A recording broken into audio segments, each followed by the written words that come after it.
critters to take to the outreach. I'm going to take my friend here. This is Rufus. I see that Northeast Gecko, Hobby Strange Pets, Don Gallagher, Sherry Edwards, Wendy Hickson, Michael Hare, Olivia Lafferty. So some new folks. I think, Olivia, this is your first time, isn't it? And, all right, I'm probably not going to catch on all the chats. I'm just probably not going to be able to do it. But, Olivia, I have tons of isopods. Let's see. There's Wally. Wally's here. Great. Okay, thank you. You got her. You can just set her down around right there. Let's see. I'm gonna take Rufus out so you can get a good look at him. I know the lighting's not the best right here. It's not the best lighting in the whole room, but thank you, Wally. Wally says Rufus is beautiful, and I agree. Look at these colors. Love this snake. Yesterday, my daughter was doing a photo shoot, and it was also feeding day, and it wasn't quite feeding time, but the snakes didn't know that, and Houdini latched onto Laura Lynn's, is it thumb or finger? What part of your hand? My middle finger. Your middle finger. And so, didn't hurt, and wasn't a serious issue, but was her first experience being bitten by a snake, right? Yep. So, there's Mr. Zissou. I'm not sure how to say that, but hopefully I said it correctly. So this guy's coming with me to outreach today because he's a great ambassador, super chill, super beautiful, and he just shed. So why not? I'm gonna. Whoa, nope, you got to stay in the deli. You got to stay in the deli, buddy. Sorry about the noise for the deli. Now we're gonna do a little test to see how well you can hear my daughter. She's helping me out on the live stream. Hi, everybody. She has been assuming some duties with Aquarimax Pets, various duties, some husbandry duties, but also with social media. She helped me out. So today she's going to be managing the chat. So I just want to see how well you can hear her. So everybody, here, say something, Laura Lynn, again. Hi, everybody. Happy to be here. And everybody give me a report on how she's sounding. What do you feed your garter snake? My garter snake, this one particular one, gets mostly fuzzy mice at this point. He also gets earthworms as treats. I've fed him other things as well, like reptilinks. He likes reptilinks as well. I haven't fed those in a while. They're a little bit more expensive. Well, I think they're good food. And I've tried tilapia once or twice, but mostly fuzzy mice and earthworms is the diet for these guys that I give them. Ruby, the larger garter snake, she gets 2 adult mice at a time. So she downs like 4 adult mice a week. She is pregnant. That makes a difference. How's Dad as a boss? That one's for me, I guess. Okay, I will plug my ears and you can say whatever you want. It's pretty nice. I don't have a ton of duties right now, kind of easing back into it, but I help make social media posts, and I have a couple duties around working with the actual animals, cleaning up, making leaves, that kind of thing. Yep, she's my leaf cooker and my dirt cooker. Yep. So it's great to me. This is her gecko, by the way. She is. Puggo. This is Puggo. How is everybody chimed in about your sound? Are you sounding okay? Mm-hmm. Good. Puggo is coming. I know she's not a fancy morph or anything, but she's a beauty. And look at that chubbiness. She's super chubby, but she's a pretty happy gecko, I think. She loves her bioactive 20-gallon long that we've built and rebuilt several times. So there you go. She's coming with us. And what else is going on? Yeah, I was going to catch some morning geckos. If I have enough time, I might catch some of those and bring those too. Some little hatchlings. I'm also bringing this boy, this beauty right here. He wants to come. I'm getting a corn snake this weekend. Any care tips? Ooh. Hobby Strange Pets. Hobby Strange Pets getting a corn snake? That's awesome. I love these guys. So, care tips. Well, they're pretty easy in terms of care. Just make sure that you've got a nice heat gradient. You want a thermal gradient with a hot spot around 85 to 88 if possible. It's possible to do it where you keep them a little cooler, but you don't have a gradient. So if you keep them like 78 to like 82, you don't have to do a gradient, but gradients are nice for them. I'm actually upgrading this guy to a 40-gallon with halogen heat, and I'm going to do UVB and a bioactive setup. And so that's coming, but you don't necessarily have to do that. They're pretty easy. If you're getting a baby corn snake, just make sure it can't escape because they're really good at that.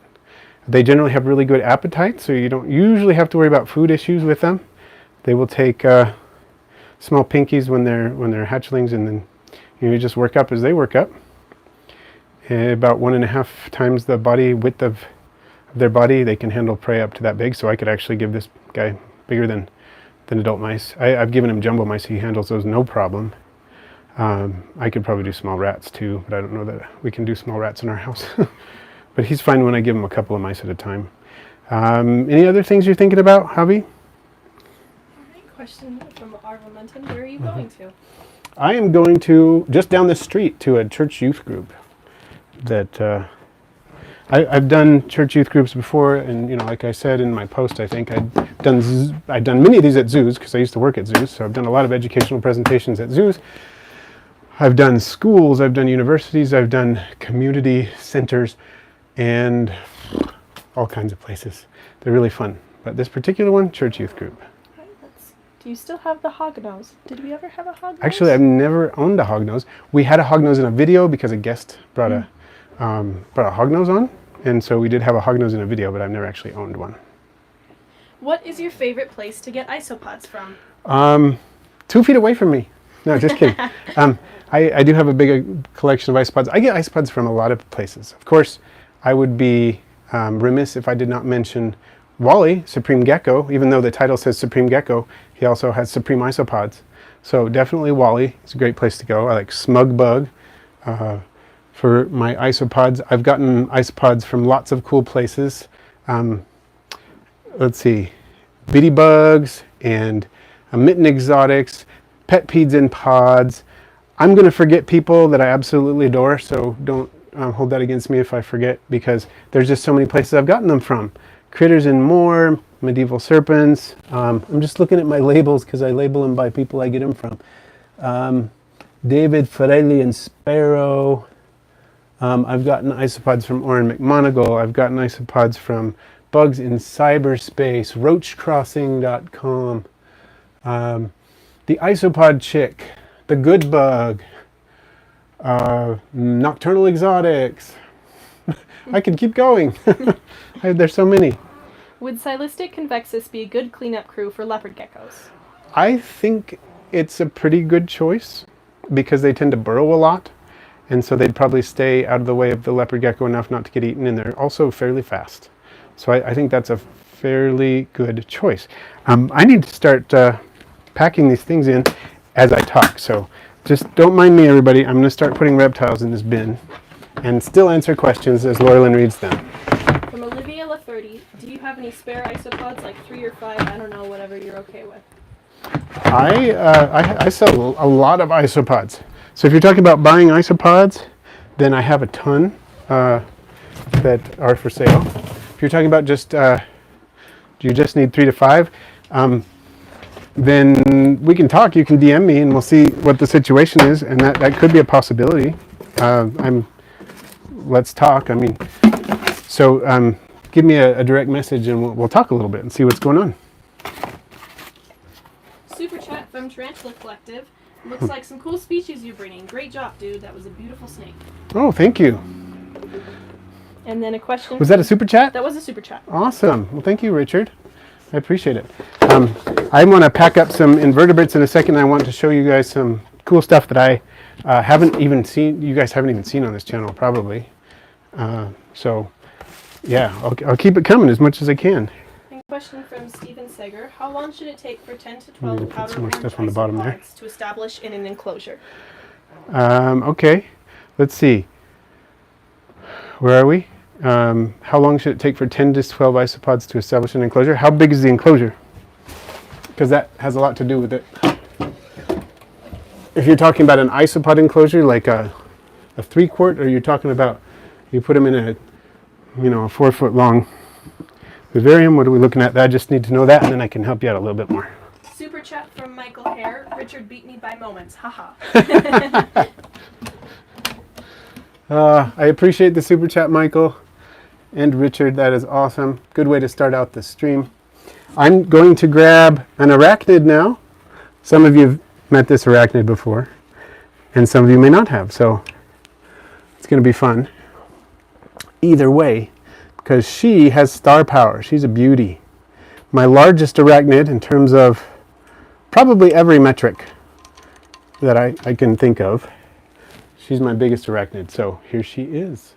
Now that you've had the arachnid spoiler warning, there she is. She is my tailless whip scorpion, Damon diadema, captive bred individual I raised from a tiny little whipling. So they're known as tailless whip scorpions, whip spiders, amblypygids, lots of things. But this is my female, Damon diadema, and she is coming to the presentation that I'm giving today. What is your favorite species of isopod? My favorite species?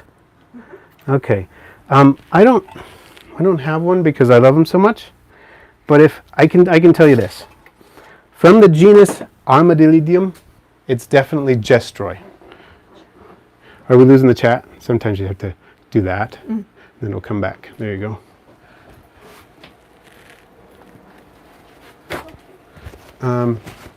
Definitely Armadillidium Gestroy. They're just so bright. They're out all the time. They get big.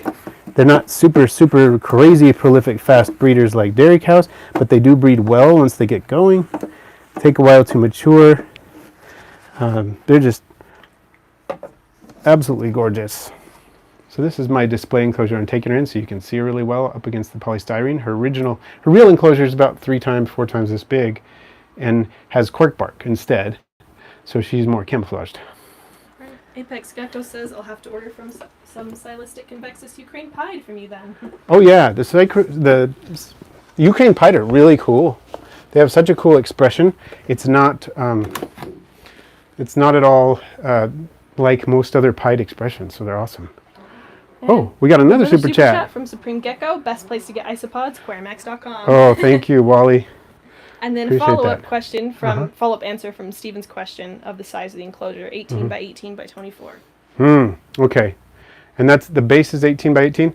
I would, honestly, if I were going to colonize that with isopods, I would, now powder oranges are fast. Here, let's scoot this over. We're looking, got bumped, I guess. I probably bumped it, sorry. I'm going to look at the enclosure there.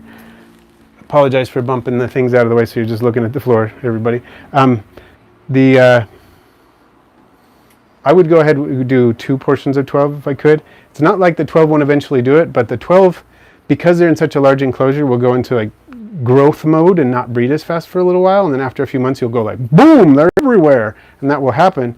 But if you want to get them going faster, I would recommend doubling the number. They're really not very expensive isopods, so hopefully you can do that. And doubling or even tripling the number, if you put 36 in there, you'll get them breeding in no time.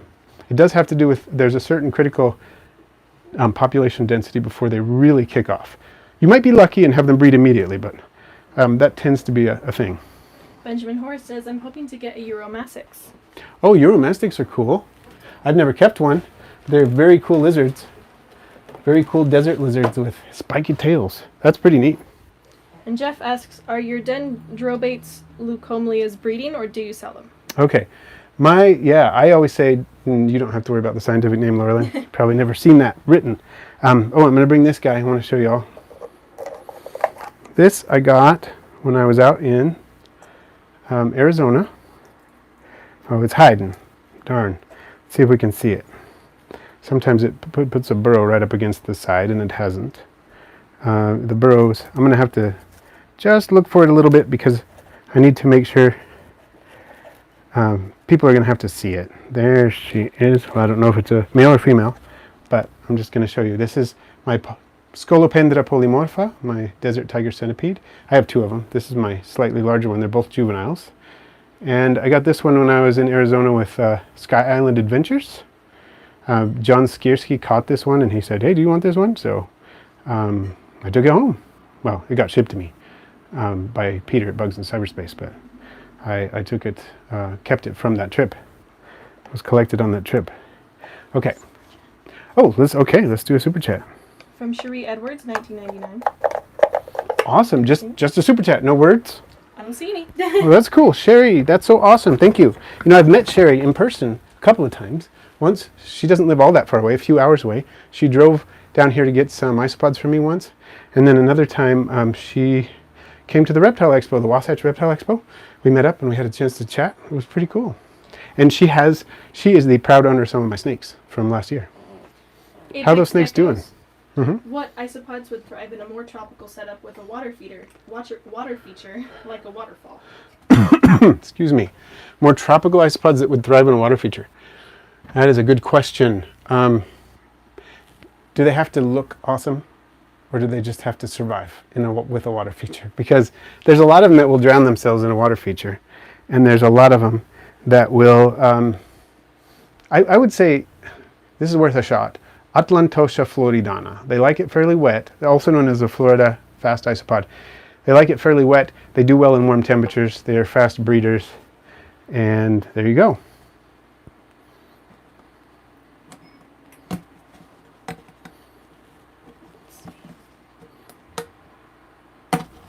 Okay, I'm going to show you something else. This is one of my smaller Gestroy enclosures. They're just always out and about like that, so I love it. And I think I'm going to bring this to show them that roly-polies can be colorful too. So, figure out where to put that one. Ruby's babies are doing great from Cherie's evidence. Oh, good.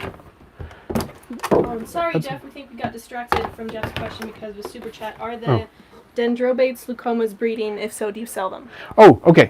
I have bred my bumblebee dart frogs, Dendrobates leucomelas. I've bred them before a few times, and I have sold babies. I'm not actively attempting to breed them right now. I don't have, they're not set up to just be breeding a lot. I totally, will breed them in the future, but probably, but I'm not breeding them right now. Hopefully that answers the question. Follow up from the water feature question. Preferably look awesome alongside a water feature. They wouldn't be in like a pond or puddle, just some wet moss where the water flows through. Okay. A lot of the awesome looking ones will drown themselves.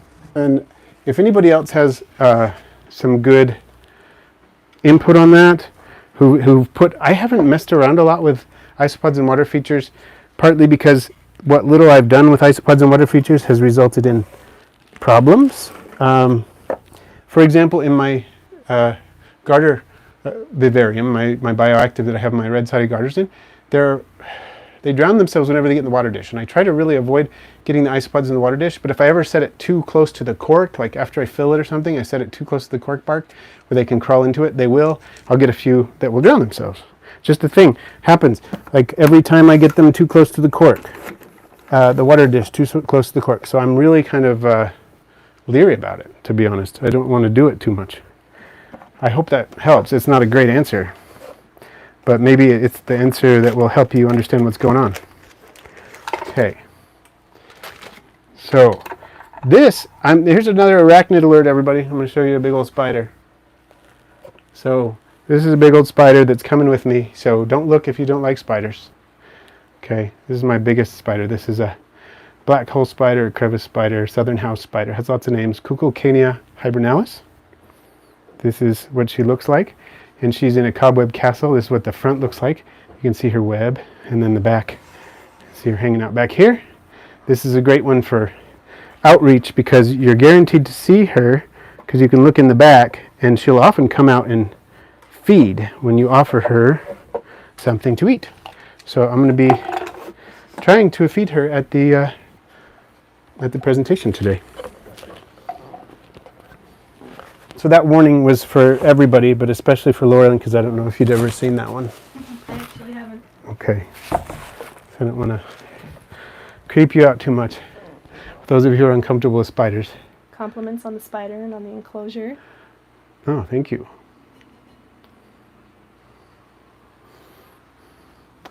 Let's see. I think this was a follow-up from RV Maton's earlier question, which I don't quite remember what it was, but I'm going to slaughter these scientific names. I'm sorry, everybody. I'd put Philo, Skydi, SP North Thailand, or Armadillidium versicolor. Oh, okay. And you're talking about the aquatic setup, maybe? The water feature? That was... Apex gecko was the water feature. Oh, okay. I'm just wondering if Arva, can't remember how to pronounce that name, is talking to that person, maybe. I'm not sure. Jeff asks, how many fruit fly cultures do you make per week per dart frog? Per dart frog, I don't even need to make one per dart frog. I make approximately, let's see, what would that be?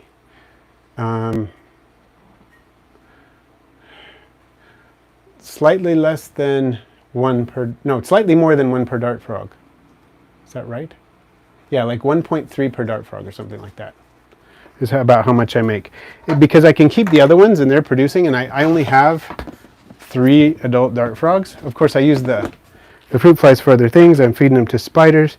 I'm feeding them to other creatures of various kinds. I feed them to isopods. I freeze my excess fruit flies and feed them to isopods and beetles, because beetles will eat them. The desert beetles are really heavily insectivorous to a large extent. I mean, they're omnivores, but they'll eat a lot of insect material. So I will just freeze a bunch of fruit flies for a few hours, give them to my desert beetles. So I make more than my frogs need, but if I were only making 2 cultures a week, I would say that's kind of the minimum to make, because you need the cultures in case one fails, and you need to be able to, they're going to be going at different speeds and whatnot. So I'm always trying to be careful to make sure that I have enough, if that makes sense. I hope so. Stephen asks, should I see my springtails? Lol, they're probably all just living in the substrate. Well, it depends on how long you've had them. Springtails are not going to be super obvious if you haven't had them for very long.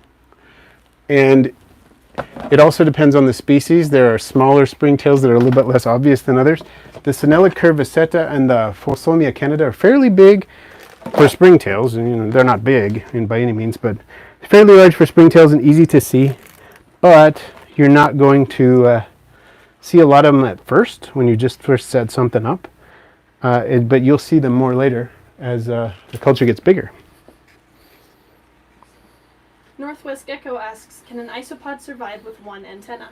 Oh yeah, not even a problem. That sometimes happens when they're molting, and they'll have a mismolt for whatever reason, lose an antenna, but it'll grow back on the next one. And isopods, fortunately, don't have a terminal molt, meaning they'll keep molting as long as they're alive. And once it's not like they have a molt that means that's my last molt, I'm done. So if you have an isopod that loses an antenna, there's a very good chance it will grow it back in subsequent molt. Follow up from the springtails question. Steve has had those springtails for 2 weeks or so. Okay, yeah, I wouldn't worry about it yet. I don't know what species you're working with, like I said, but 2 weeks is too early to worry about it. In maybe a month to 6 weeks, depending on what species you're working with and other conditions, if you don't see any springtails, then you start worrying. But at this point, I think you're good.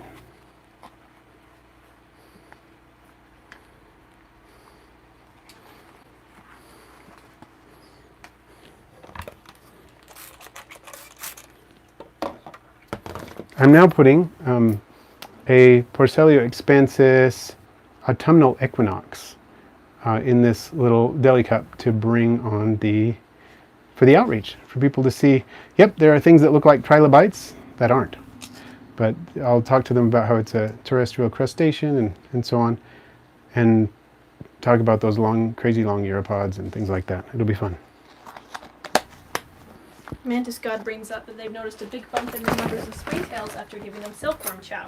Also, the containers that have a lot of live moss is humid on the side, but they really love that chow. Interesting observation. I should play more with I should play more with silkworm chow. I have used it to feed to my isopods, usually just after I've used it to feed to silkworms. Not currently working with silkworms, but I have in the past, and it gets too dry for the silkworms, but the isopods will dig it. They totally like it. 503 Menagerie went out springtail hunting last weekend, but no luck. Did manage to find some baby garters, though. Oh, of course, sweet. I put them back when I was done looking at them. Yeah, that's awesome, though. What species do you get in your area? Let's see. Talking again about the isopods with Steven, it's interesting you mentioned the isopods going into growth mode. The one I saw today was like way bigger than anywhere when I put them in. Yeah, it does happen. I noticed it with... let me just pull this enclosure for a second. I can reach it, right? And super chat from Dope Critters. Actually, oh, what does it say? I've been separating black antenna dairy cows. Hopefully they will breed true. Do you know if it has already been done? I have not heard of it being done, I know people have separated the white strain of dairy cows, so Porcellia levis white, that's basically white with a couple of little small black spots, was isolated from the dairy cow stock. So that has been done. And I've heard of people line breeding for high expression dark. So their dairy cows are still pied, but they have a high dark expression. So that's a thing. But I don't know that anybody's worked on just the black antennae before. I wanted to point out that as far as growth mode, you see this Porcellionides pruinosus right here. That is, I put this individual Oreo crumbles in my experiment vivarium with multi-species, so there's just one of them in here. And it's larger than most individuals get. It's not gigantic, they don't get gigantic, but it's bigger than most of its species because it's in growth mode, it's not breeding, and it's in low population density. Mostly what I've got in here is now is zebras, because the zebra I put in was was apparently big enough to reproduce. And I've got this fairly large milkback in there too. And I think most of the other isopods that are in here have actually died out. So the milkback survived, the zebras are going to town, springtails are obviously going to town, and then that one Porcellionides pruinosus. I think I noticed the rubber ducky I put in there grew up, but it died recently. And then I haven't seen the whiteout nasatum in here, and I know the Porcellia ornatus nord died eventually. It got a lot bigger before it died, but it eventually did. Olivia Lafferty asks, do you have any spare isopods, Max? Like any? Yeah, I do. But I need you to send me a message on Instagram or something like that. We can talk about your situation and see how that goes. But I do have some. Benjamin Horace asks, do you have that big underwater trilobite? Oh, I wish, but no. I'm afraid I don't have any underwater trilobites. I have some fossils somewhere. I don't see any right now. There's somewhere in my closet, I think. I've got fossil ones. That's it. Trying to think of what else I'm bringing today. The Northwest Gecko asks, I have an Armalididium vulgare night gold with a few yellow legs. Can this be selectively bred? It's worth a shot. The yellow trait does seem to be heritable. Line bred. It's not like a single gene recessive, but it appears that it works to line breed it from my experience. So did you get it from my stock? I've released some of those, and I'm wondering if you did. But I have seen ones with pretty intense yellow, and I can't recall for sure about the legs, but I've seen ones where the underside is totally yellow, so you might have something going there. Follow-up for 503 Menagerie. They were Oregon garters. I'm not sure the species, but definitely lots of color variation. One was pretty brownish, and one was black with yellow stripes. Cool, okay. There's a few different species in Oregon, so I'm not sure which one that was, but that's pretty awesome. The Oregon red spotteds are fantastic, but they have, I'm not sure how many species in Oregon. I used to live in Washington State, and they had a few there. So Kevin asks, I have a northwestern garter snake, Thamnopus ordioides. Sorry guys. Could they possibly eat isopods? Lucy, my snake, doesn't seem to be hungry. I'm just wondering if she's eating the isopods. Oh, well, Kevin, when? That's a good question. Isopods are not big arthropod eaters, and I'm not going to say it never happened. I've heard records of isopods eating grasshoppers and things like that, but they're not huge. I mean, what did I say? Isopods. Okay, I've heard of garter snakes eating grasshoppers and things like that. They're not big arthropod eaters because they don't digest chitin very well, so they don't get a lot out of it. I will say that my garters do not ever seem to eat isopods, haven't been remotely interested in it, so I sort of doubt it. I'm not going to say it's never going to happen, but I'm going to say I would express my sincere doubts that it would happen. Hopefully that helps. Corey Hendricks says, I have been trying to use dairy cows as a cleanup crew and was wondering if you had any experience with that. Yes, I have dairy cows in with a crested gecko that I've had in there for a long time now. A few years, I would say maybe 3 years, and it seems to work great. Does very well. They keep it very clean. I haven't had any problems with it. I wouldn't put them in there with sensitive invertebrates because I had bad experiences with that. I had some dairy cows eat millipedes, so that when they shed, they'll go after the millipedes sometimes, especially if there's a mismoult. So there's that. I would say though that with something that's a little tougher like a crested gecko, it can work. All right, and Olivia says they will talk you through Insta soon. Okay, cool. The Northwest Gecko asks for rubber ducky care tips. Northwest Gecko rubber ducky care tips. Okay, well, rubber duckies. Let me just do a quick flashlight check here. Okay, my flashlight this is my UV flashlight for when I show people the scorpion. My rubber duckies are not the easiest, but they're not that hard. You want to keep them pretty humid. You want some airflow. You want really good substrate, something with like a flake soil as an additive. Ooh, sorry, just adjusting the camera there. Flake soil as an additive is good because the substrate's really, really good. They love Supreme Isopod chow. They love things like cucumbers and sweet potato. And once again, they like high humidity, they like airflow, and they like a nice deep substrate with that's nutritious, like with flake soil or other additives. So places like U.S. Invertebrate LSC, Bugs in Cyberspace, Permian Exotics, Kevin Nasser, you can get some really good isopod substrate with some of those additives in it. Since they're mentioned, how are your rubber duckies? They're doing well. My rubber duckies have, the last time I checked, I think I have well over 100 now. I started with 6.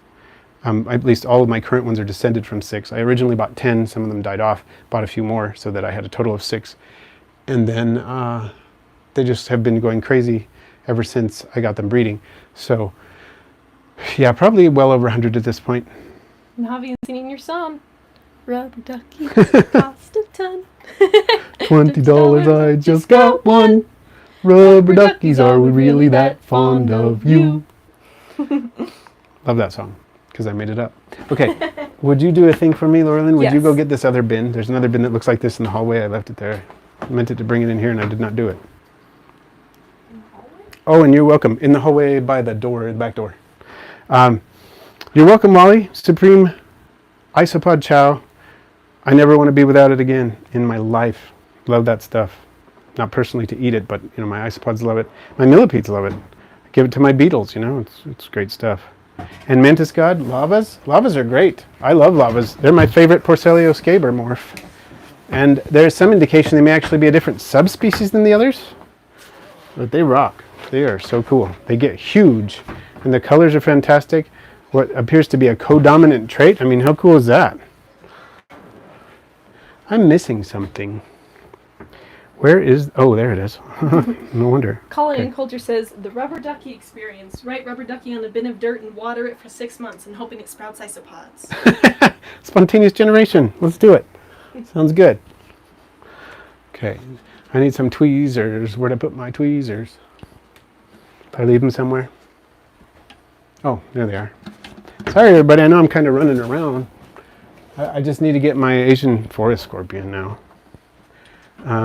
So that's what I'm doing while we talk. Arva Maiden says, I've heard people getting good results with cubaris from adding a lot of leaves.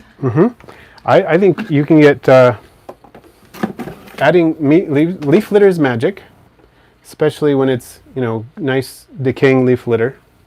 So you can put in dry leaf litter that will eventually become nice decaying leaf litter, or you can just skip to the chase and put in the decaying leaf litter, which is ideal if you can get a hold of some clean stuff.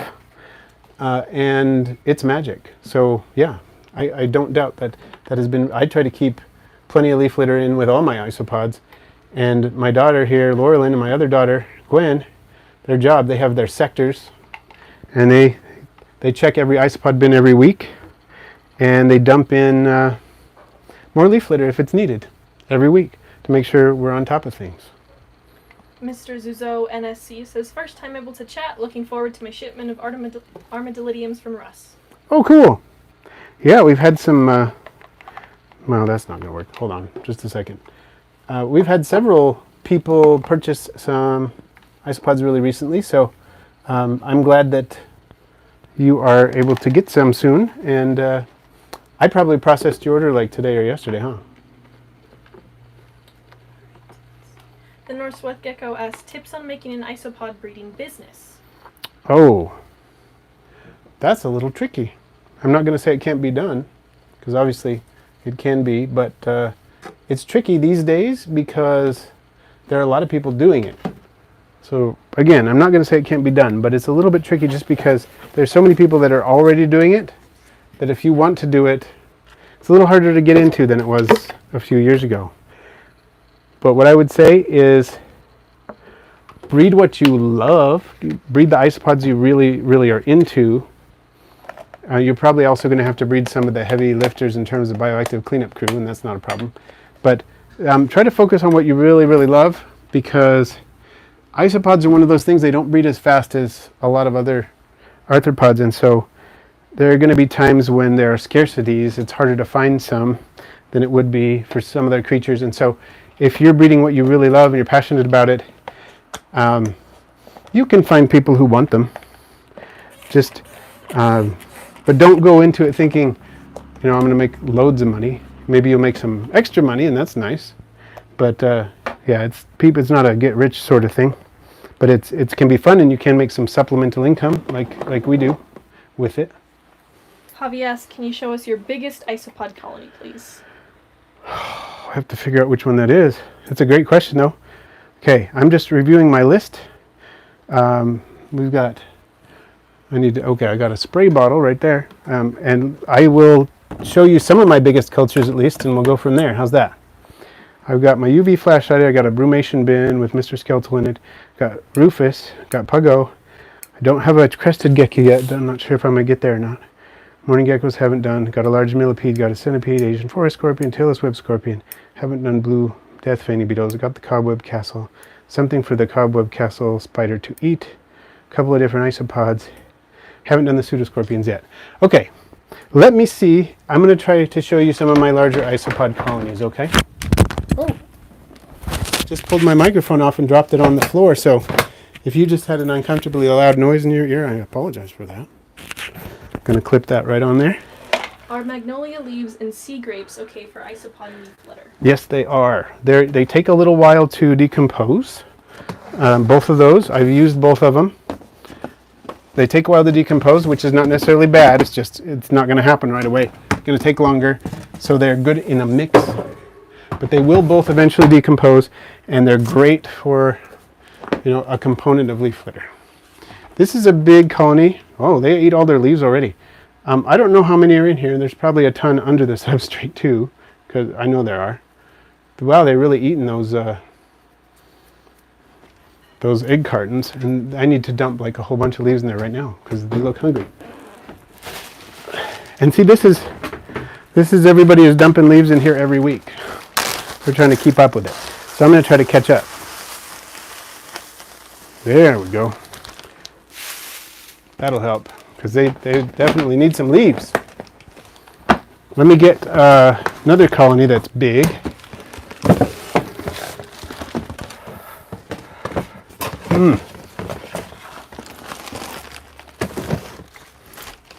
It's going to take me a minute, but I can do it. I'll get there. You got several compliments on that colony. Did I? Wow, goals. Those are some big boys. Awesome. And that's, yeah, I never like to look in a colony and see one that doesn't have leaves left. I feel like that's a sign that they need a bunch of leaves in their stat, but they're doing pretty well. Do they like alder cones? I haven't worked with alder cones. I know I've heard that, I'm sure they would munch them up. Dairy cows like paper and chicken bones. They like everything. So they probably would. I know a place where there's an alder tree. I thought about collecting a few and seeing how isopods do with that. There's one of those pesky moths. This is my largest zebra culture. Can you see what's going on? Can you see the piece of wood in the shot? Okay, check this out, everybody. Love this. Boom! Look at that. Oh, I just knocked a zebra on the ground. Let me pick him up. Or her. Okay. I don't know how well you can see the ones on the ground and the ones on the wood. Hopefully, can we zoom in on that a little bit, maybe? I don't want to pick it up too far because I think they'll all take a dive. I don't want them doing that. But you can get a little bit of a look that the zebra's in there. That's my biggest zebra colony. I have, half a dozen zebra colonies because I've got yellow zebras and I've got spotted zebras and I've just got backup zebras and stuff. So. Mantis God asks, how do you preserve things that have passed on to the other side, or do you just dispose? It depends. I've sometimes thought it would be good for me to look into dead stock a little bit more, like when I lose a beloved velvet ant or beetle or something. I've kept some dried specimens like that. here and there. But to actually preserve them properly, I thought might be nice for when I am doing a presentation and someone wants to get up close and see, you know, more of what's going on. I haven't really looked into it all that much though. So generally I dry a few things and I dispose of most of it. That's just, isopods don't preserve very well in terms of like mounted in an insect collection or something. They become discolored very quickly, lose most of their color, whether they are in a liquid or in a, you know, a dry state. They're just, you don't see people with dry dead stock isopod collections for that reason. I was thinking of bringing some Spirostreptus species 1, but I think I'm going to bring some Orthoporus ornatus instead, but I just thought I'd show you these guys because they're beautiful anyway. They're super beautiful. So I want to share that with you for a second.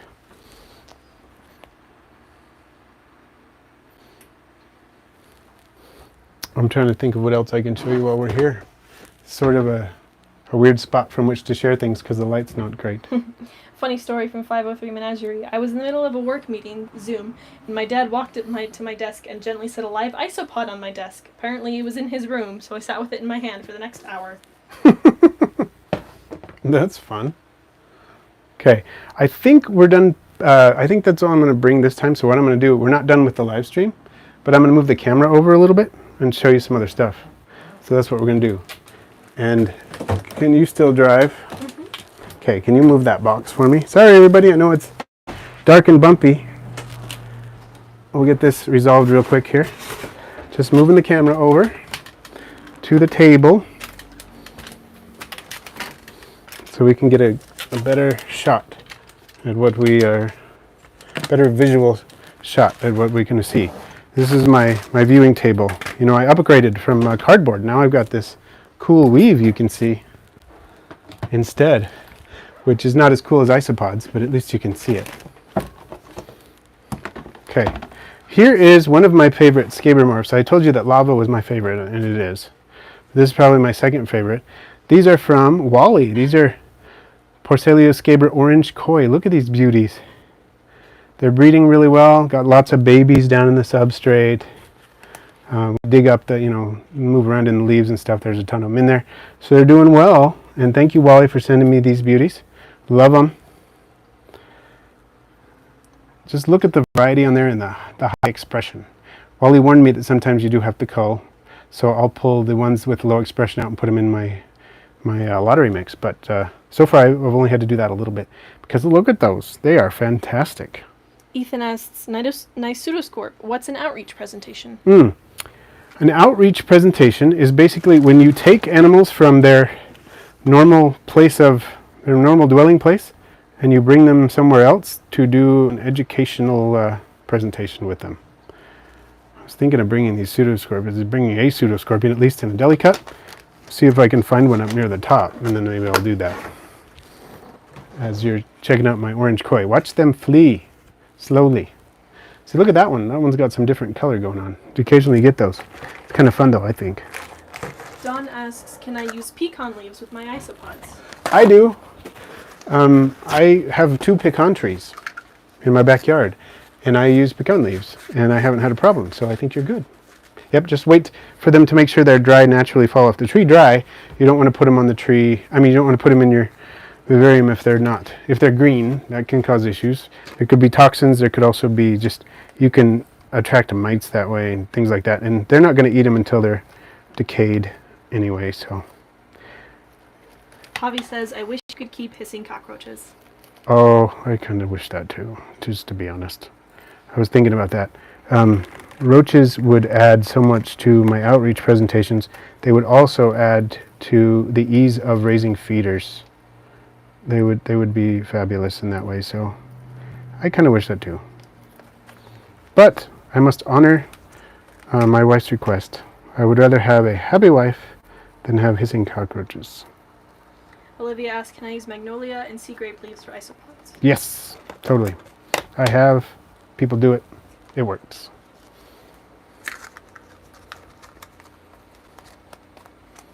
I'm having bad luck with my trying to dig up a pseudoscorpion. They're just buried, I guess, right now. So I may not be able to bring one to this presentation tonight, but that's okay. Will my my crested gecko eat my isopods? Very possibly. Some crested geckos really chow down on isopods, some don't. I have found that crested geckos vary in their interest in isopods, and the species of isopod also matters, and how much leaf litters you keep in there, and how prolific the species of isopod you're keeping. There's a lot of things that can influence how much you feed your crested gecko live food and how much you don't. There are a lot of things that can influence that, but I'll just say it's a distinct possibility. It's a quick follow-up. Javi has a billion baby hissers. Oh, sweet. I wish you could send me some, but I'd get in trouble. A lot of trouble. Johnny Berserk asks, any info on Tylos type pods? Tylos. I know about Tylos isopods a little bit, just from what I've read. I don't know a lot. They are related to Hilaria brevicornis. They're in the same family, different genus. And I believe the Tylos get fairly big, and they tend to exhibit some advanced parental care, if I'm correct. I might be wrong on that one. But I have never kept them. So I don't have any really good specific information for you on those. Dope Critter says, my Philoskia muscorum have been blooming. They seem to like it the same way Aniscus ocellus like it. Good. That's kind of cool. Not everybody can get Philoskia muscorum to do well. So the fact that you're doing that is great. That's a great sign. Any updates on the crested gecko clone? Yeah. Should we pull one of them out? Yeah, let's do it. Okay. Let's see if I can get...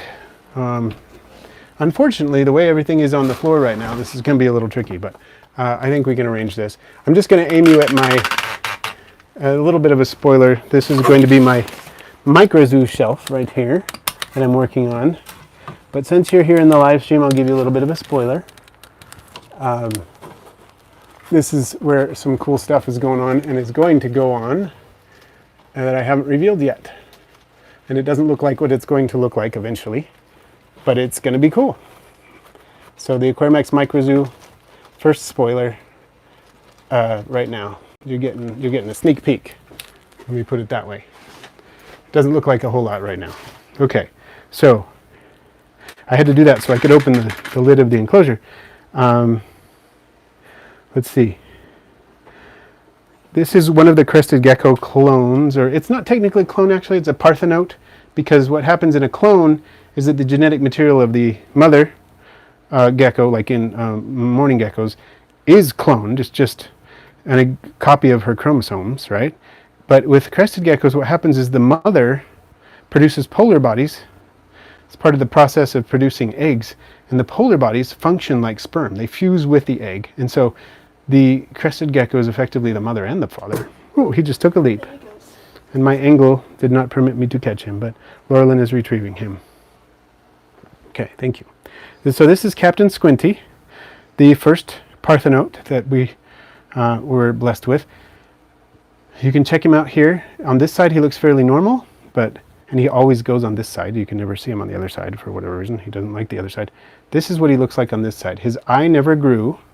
And you can see there's some cranial deformation because that part of his head would never grow. So there was a fully visible, fully functional eye when he was first born, same size as the other eye, but as he grew, we noticed this one never grew over here and this one did. So he's a little weird that way. And he has some deformations in his back and hips. Just a little twisty in there where he shouldn't be twisty. But other than that, he's living just a fine life. And does okay. The other one, Meek, was stunted and had one eye that was slightly smaller than the other one, but still functional and a lot bigger than, there wasn't as much of a discrepancy between the eye sizes, and is doing fine. My daughter Laurelyn's friend adopted Meek, and he's doing fine too. Just with the understanding he would never be bred and that kind of stuff. Colony and Culture says, since you were choosing not to raise your own roaches, you are always welcome to borrow some of mine for a presentation if you need. Cool, I appreciate that. I do presentations often enough that I may take you up on that. It would be pretty cool. I used to do presentations with roaches when I worked at the zoo, and I really get a kick out of the hissers. So I appreciate that. Dawn asks, my Springtails came with chunks of charcoal. Should I put it in with the isopods or keep it out? Totally up to you. It'll work either way. Not a problem. You can add charcoal to isopod enclosures and they do fine. You can also leave it out. Johnny Galaxy asks, I get lots of pods, but wanting to get into other arthropods, what would be the best beginner beetle to get into? Best beginner beetle. Okay. And let's see. If you have access to Zoophobus morio, or otherwise known as the superworm, they're actually an awesome beetle to keep as a pet because you go buy some larvae super cheap. They're extremely easy to get to pupate. The adults are big. They're active in the daytime. They eat almost anything, and they can live up to 2 years. So it's not a super short-lived beetle in the adult form. And they're communal. They're fantastic. I think that is one of the best beginner beetles, and it gives you a good idea of the life cycle of beetles and how to keep them going and stuff like that. Rocky Ipoc asks, have you managed to raise blue feigning death beetles from egg to beetle with repeated success? Yeah, I've done it a couple of times, and then I would probably be doing it a lot more, but I totally took down my incubator setup and everything and put my beetles in non-conducive to breeding setup for a while, and so I've not been collecting larvae or anything. Recently I changed their substrate into one that should give me some larvae, so I'll probably be pulling larvae and starting to try to incubate them again. But yeah, it wasn't just a one-off. I did get a couple of adult beetles from it before I shut down the incubator. How often should I feed my juvenile crested gecko? It depends on how old it is and whatnot. And you know, when they're little, they really don't eat a lot and stuff, but they need to be able to eat when they need to eat. I just offer them food every 24 to 48 hours, and depending on how much they eat, you can adjust the quantity. But at least the frequency, 24 to 48 hours, is what I've done with the little ones, and they do fine on that. Is his small eye still functional? Hard to say because it is so, and I'm going to just gently restrain him for a second here so you can see. He's not happy about it, but it's hard to see how much light is actually getting in there. It seems like you can see enough of the eye that he probably, if the eye actually works, and it's hard to say, but if the eye actually works, he probably does see some out of it. Because you can see the eye, so I'm assuming, see right there, you can see the light glinting off the eye. There you go. How long do your isopods normally live? Most isopod species live about 2 to 3 years.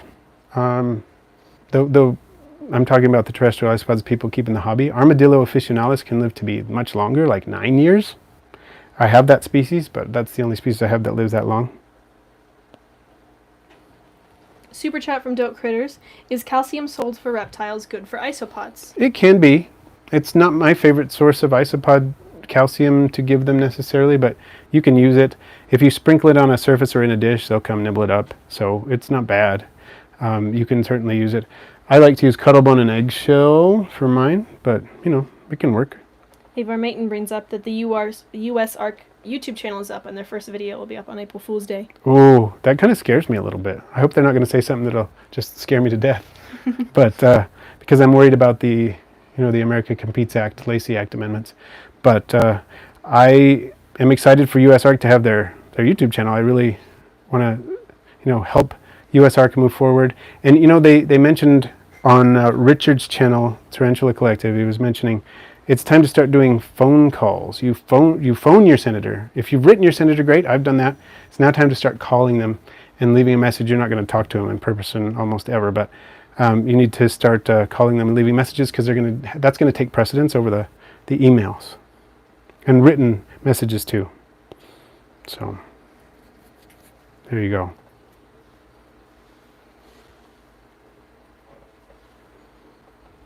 All right. Sorry, we're getting all kinds of, what do you call it? Messages. He asks, what kind of tree frogs would you recommend? Tree frogs.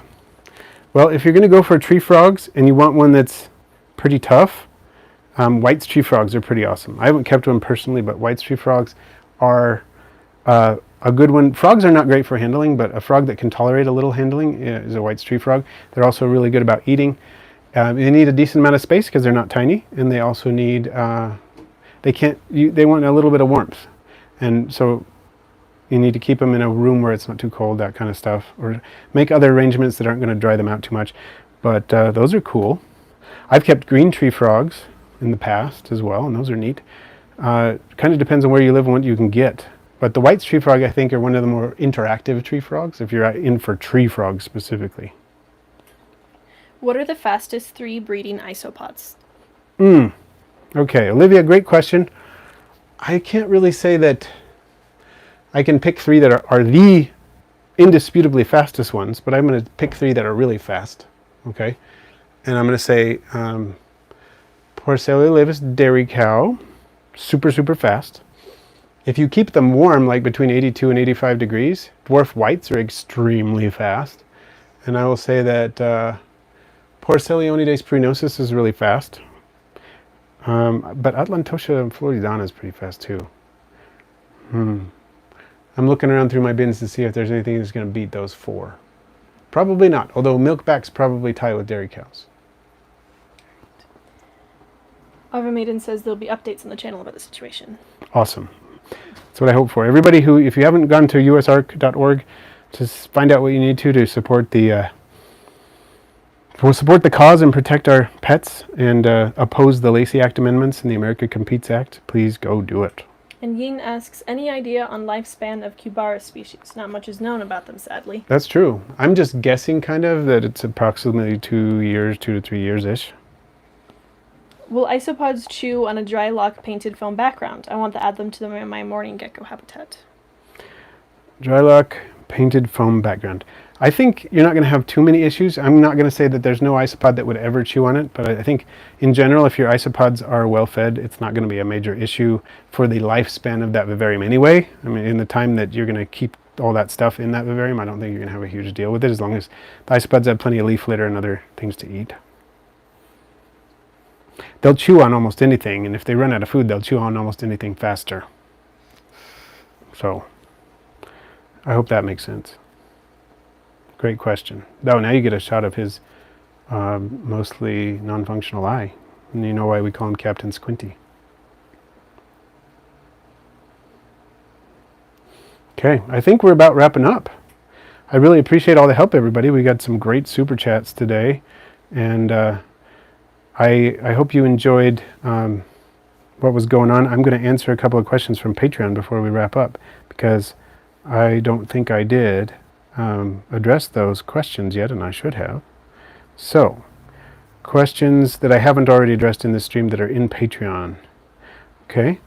Truffle Pig asked a question because the way I worded it on Patreon, it was kind of made it sound like I wanted people to bring their own critters onto the stream, and I actually want to do that sometime. Do a stream where we have like one patron on at a time, and they showcase one of their pets, and then we move on to another patron, and they showcase another pet. I think that would be kind of cool, a show and tell sort of thing. So I want to set that up for the future. Love that idea. Radka asked about outreach presentations, and I did answer that question already on the stream, so I guess that's okay. And then Sandy said, I've done presentation at schools, churches, including birds, mammals, reptiles, tarantulas. Do you ask for written permission from parents for kids to attend or participate, like touching and holding the animals? I usually haven't asked for explicit parent permission. I'm either working with groups where I'm sort of protected under an umbrella, like at the local university, I help them with their youth education program, but they've already got all that stuff covered pretty much through their program, so I don't have to do it separately. And when I do the small scale stuff, I'm either working with kids that are old enough that I can just kind of talk to them about it, or I'm working with kids who have their parents right there. So that's kind of been my take on it, but it actually probably is a good idea to do more of what you're mentioning. So thank you. And I think those are all the Patreon questions that we had this time. So cool. I really appreciate everybody coming. We have one more minute if there are any final questions. Are there any? Did you see any more come? You're not going to be in New Hampshire, are you? Not in the near future, no. I think that's all the questions then. Cool. All right. Thanks, everybody. And maybe next week I'll let you know how this went, this presentation. And actually next week we're having Kevin Nasser. He is a producer of premium substrates for millipedes and isopods and things like that. He also is a big millipede breeder.